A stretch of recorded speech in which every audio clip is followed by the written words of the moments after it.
Несколько лет назад я узнал о тропической стране Филиппины, ее природной красоте со множеством прекрасных пляжей, культуре и, самое главное, гостеприимстве и дружелюбии местных жителей. С тех пор я мечтал когда-нибудь туда переехать, из Краснодарского края, где я родился и вырос.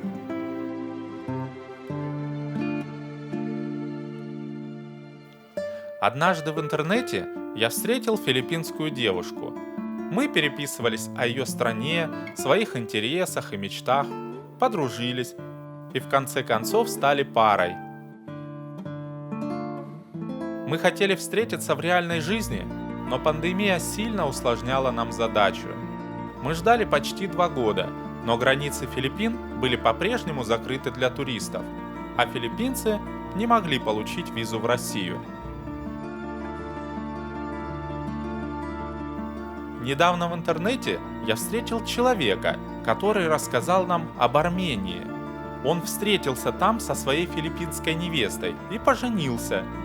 Я и моя филиппинка решили тоже ехать в Армению, чтобы познакомиться поближе и пожениться. Мою девушку зовут Дарлин. Она родилась и выросла на острове Лусон в провинции Пангасинан в простой многодетной семье. И свое детство провела на ферме, сажая рис и собирая манго. Дарлин старшая среди своих братьев и сестер, и последние несколько лет жила и работала в Малайзии, чтобы помочь своей семье. Чтобы Дарлин смогла получить электронную армянскую визу, мы оплатили билеты на самолет для въезда и выезда из страны, аренду квартиры, страховку, и на следующий день после отправки документов через интернет она получила визу. Перед вылетом она сделала ПЦР-тест и отправилась в путь. Ей понадобился 21 час, чтобы добраться до Армении. Была пересадка на другой самолет в Куала-Лумпур, а затем в Арабских Эмиратах. Дарлин впервые летела так долго и далеко. Путешествие было утомительным и пугающим для нее, но она решила преодолеть свой страх ради любви. Я тоже приехал в аэропорт и жду посадку в самолет. С собой я взял квадрокоптер, чтобы сделать видео об Армении более живописными, и небольшой рюкзак с вещами. Между Россией и Арменией действует безвизовый режим, поэтому туристам можно въехать как по российскому паспорту, так и заграничному.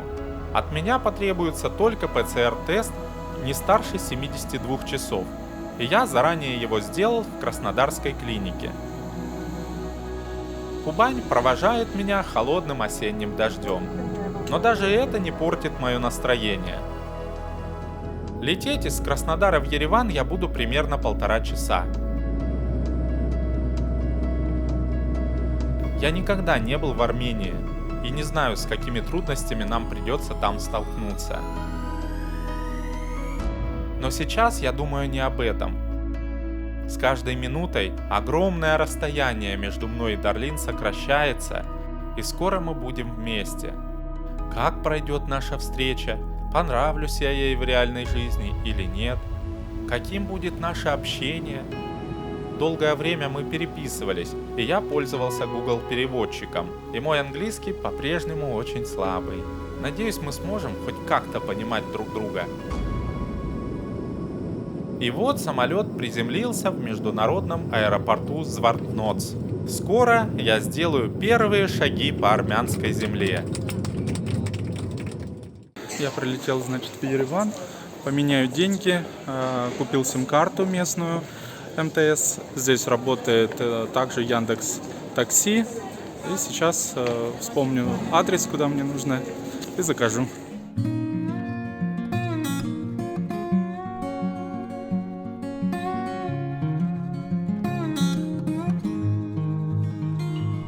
Я добрался до квартиры и теперь переночую и утром поеду встречать Дарлин. Сейчас немного могу показать вам, какую квартиру арендовали. Эту квартиру мы нашли и арендовали на сайте Airbnb. Выбор квартир там больше, чем на букинге, потому что Airbnb специализируется на сдаче квартир от собственников.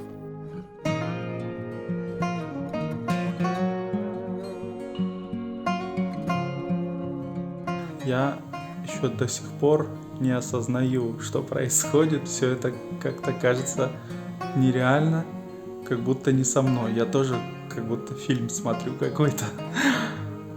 Завтра прилетит моя Дарлин. И я первый раз ее увижу в реальности.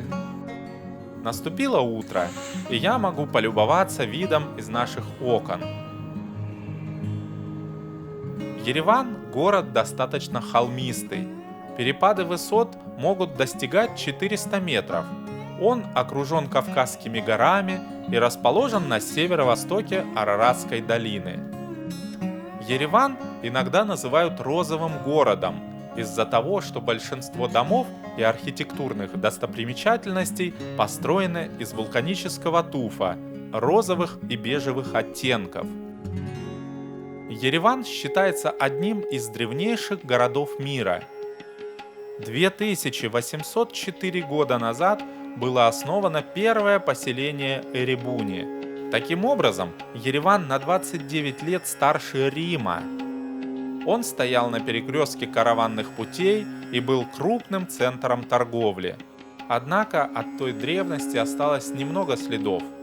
Город много раз переходил из рук в руки разных завоевателей, и каждый раз с серьезными разрушениями. Им поочередно владели арабы, турки-сельджуки, среднеазиатский завоеватель Тамерлан. В составе Российской империи Ереван был небольшим провинциальным городком и начал быстро развиваться и строиться лишь в советский период. Позже мы прогуляемся по городу и откроем для себя красивые и интересные места. Вчера в аэропорту я поменял российские рубли на национальную валюту Армении – армянские драмы. Слово «драм» происходит от греческого «драхма» и переводится как «деньги».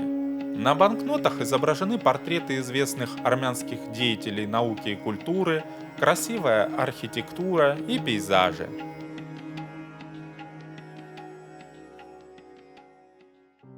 Пришло время снова ехать в аэропорт, чтобы встретить Дарлин. Пока я не ориентируюсь в Ереване, здешние улицы для меня абсолютно незнакомы, и я просто любуюсь всем, что вижу из окон такси.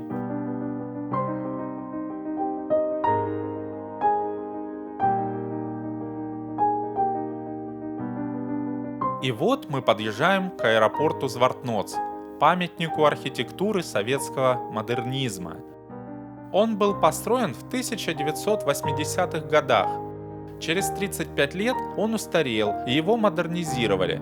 Построили новый терминал, а старый закрыли. Но благодаря общественности строение было признано объектом культурного наследия. Возможно, в будущем его восстановят, а пока я еду в новый терминал. И вот, наконец, самолет из Дубая приземлился. Я подождал еще несколько минут, которые мне казались часами. Совсем скоро наступит момент, которого я и Дарлин так долго ждали. Я был взволнован и счастлив одновременно. Затем из двери прилета вышла Дарлин. Она настоящая, она передо мной. Я обнял ее, и она обняла меня в ответ. Было 24 ноября, и филиппинка почувствовала себя очень неуютно в своей южной одежде, когда мы вышли из аэропорта. Я надел на нее мою куртку, и мы сели в такси. По дороге мы держались за руки, а я все еще не мог поверить, что она рядом со мной. Через 300 метров на светофоре поверните направо. Мы приехали в квартиру, где будем жить ближайшие несколько недель. Дарлин все еще очень застенчива. Она меньше, чем я думал, но очень милая. Она идеально такой, какая она есть. Мы проголодались, и я купил в магазине готовую еду. Шпроты, сыр, колбасу, пирожки, оливки, армянское вино. Еда для Дарлин оказалась немного странная. Она никогда не ела это раньше. На Филиппинах и во многих странах Азии основной продукт питания – рис. Такая маленькая. So A little. So little. So little. So small. So small. Yes. Yes. На следующий день мы пошли искать магазин, где сможем купить теплую одежду для Дарлин. Она не привыкла к холодной погоде, так как всю жизнь прожила на тропических островах. Самая низкая температура, которую ей доводилось почувствовать на Филиппинах, была плюс 20 градусов. Ее руки здесь часто очень холодные, даже если она находится в доме. Мы нашли небольшой подземный рынок и в итоге купили лишь пару перчаток. Забавно, у нее очень маленькие руки, и ей подошли перчатки только детского размера. Мы не нашли здесь куртку, и люди посоветовали нам сесть на метро и отправиться в торговый центр. Это будет интересный опыт, особенно для Дарлин. Она никогда не ездила в метро. На Филиппинах и в Малайзии нет метро. Наверное, потому, что землетрясения там случаются довольно часто. Ереванский метрополитен состоит из 10 станций, расположенных на одной линии протяженностью 12 километров. Стены и потолок в поезде украшены яркими орнаментами по мотивам армянских ковров. И я подумал, как здорово, что люди в Армении дорожат своей историей и традициями. Мы купили Дарлин несколько теплых вещей и немного погуляли, прежде чем отправиться домой. По дороге мы рассматривали работы армянских мастеров по камню. Традиция резьбы по камню сохраняется здесь уже больше 2000 лет. Думаю, в отличие от металла и дерева, эти работы могут жить практически вечно. Ведь им не страшны ни дождь, ни солнце. Дома Дарлин нашла для себя любимое место возле батареи. Теперь батарея – ее новый лучший друг.